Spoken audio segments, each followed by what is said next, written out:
Monsieur Burlot a dans son intervention traité à la fois en effet des questions de l'eau et de l'agriculture, ce qui s'explique évidemment par la situation particulière de notre région en la matière. Moi, je vais éviter de rentrer sur l'ensemble des sujets qui ont été traités par Monsieur Burlot, et notamment du thème de la décentralisation qui est posé sur la table aujourd'hui, mais qui fait l'objet d'une grande consultation par le gouvernement.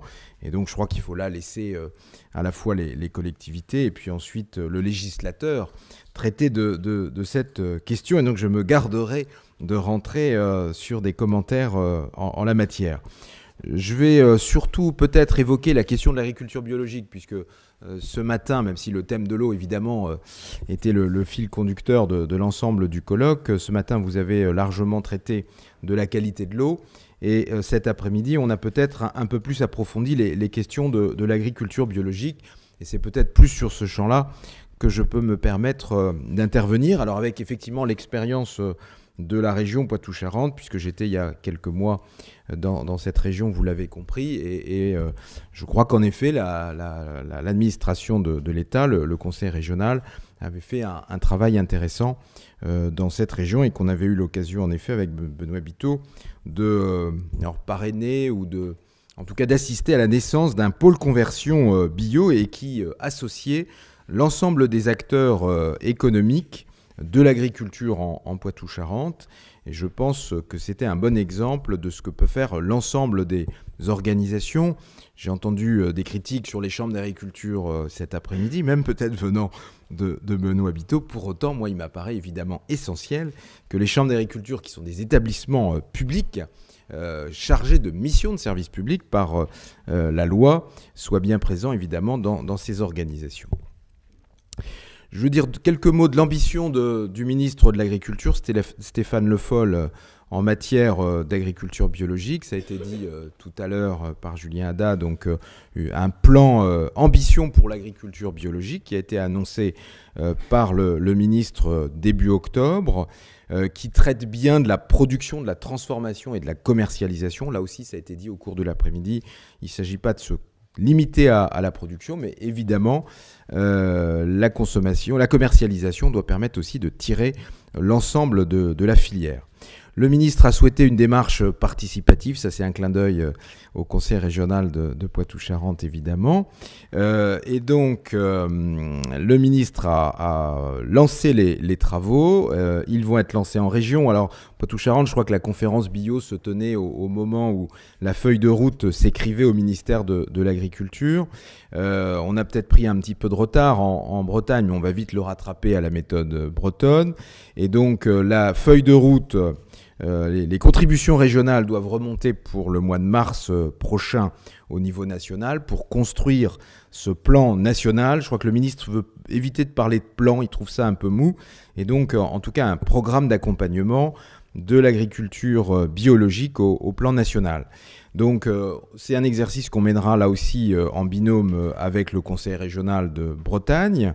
On va lancer un comité de pilotage qui associera évidemment à la fois la FRAB, IBB, l'interprofession, et puis la Chambre régionale d'agriculture, pour lancer à la fois des groupes de travail où on traitera de la production, des filières, de la recherche et du développement, de l'animation, parce que c'est un sujet évidemment important, on l'a aussi compris cet après-midi, et puis avec le président du conseil régional, le préfet de région, coprésidera une conférence régionale, sans doute au mois de mars, pour pouvoir remonter à la fin du mois de mars la contribution de la Bretagne. Et donc évidemment, comme ça a été dit tout à l'heure, nous sommes preneurs, la région et l'État, de l'ensemble des propositions que vous pouvez faire.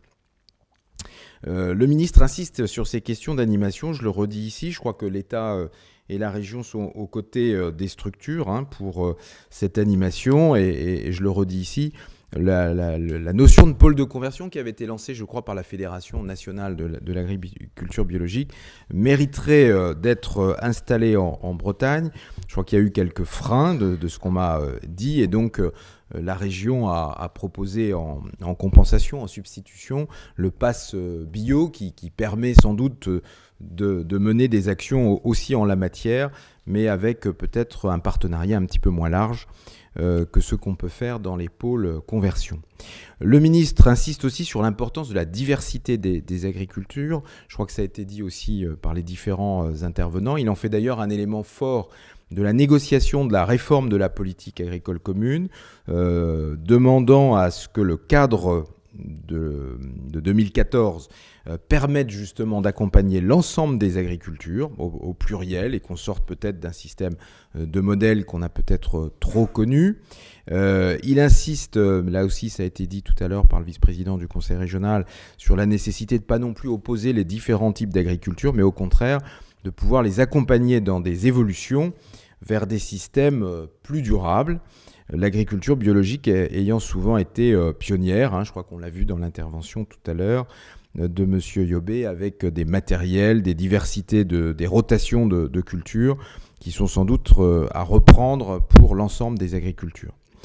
Le ministre a souhaité dans ce cadre-là lancer une démarche qui s'appelle « Produisons autrement » et donc avec un site internet. Mais enfin, le site internet, c'est jamais qu'une partie de communication, mais l'objectif est justement de pouvoir mettre en avant l'ensemble des expériences, des pratiques qui se font sur le territoire pour accompagner des évolutions sur l'ensemble de nos régions. Et puis, en dernier point, une priorité importante du ministre, c'est cette logique territoriale qui rejoint, je crois, la préoccupation du conseil régional, d'avoir des démarches adaptées aux spécificités des territoires. Le ministre a donc passé une commande à M. Hervieux. On a parlé tout à l'heure des CTE. Je crois que c'est M. Cotten qui a dû parler des CTE.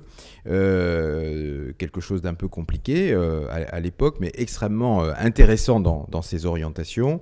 Et donc Bertrand Hervieux, qui préside le Conseil général de l'agriculture, travaille sur la définition de groupements d'intérêts économiques et environnementaux, idée chère au ministre Le Foll, pour justement, et c'est là, je vais citer le ministre, travailler de façon collective pour porter des ambitions à la fois écologiques et économiques avec une forte dimension territoriale. Monsieur Hervieux doit rendre son rapport d'ici la fin de l'année et ce rapport viendra nourrir un projet de loi d'avenir pour l'agriculture et l'agroalimentaire, pour croiser à la fois les exigences environnementales, la dimension économique, parce que là aussi ça a été évoqué, on ne fera rien sans l'intégrer.